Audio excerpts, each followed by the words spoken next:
Santol mo diha, bitaw. Pagkahuman sa pared, nagtapok ming tanan sa among basketball court kay para sa agro. Lisod man kay luwas. Basta kay nang gawas gud ang mga kalain-laing mga lagutmon, mga prutas, mga tanom nga gikan sa bukid. Naay uban gali ini nga karon pa jud ko kakita. Oh, sa maning gitawag nila og miracle fruit. Kani si Jamo ni miracle fruit o Diya kita kung pinja murag paypay og porma arang ka konsuelo ka adto tan-awon. Basta kay kinanindutan tan-awon ng nagkatapok ba aron daghanang gawas tanang mga tanom ay nakakatawa kay pati punuan sa kamunggay, punuan sa gabi, gipanghangwat, pati kinang tangaan, mga pandan ba, kini nga laban na 8 kilos ni kainomdom ko ani kinapildi mi. 8 kilos ni ara kada ko aga among laban na kay 7 kilo raman, 7 kilos ra.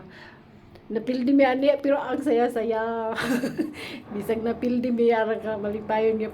Sukad-sukad karon pa jud ko ka attend og kanang barangay day ba. Wa may di balik pildi basta kay andun yung saya eh. Di pwede mo pariyan.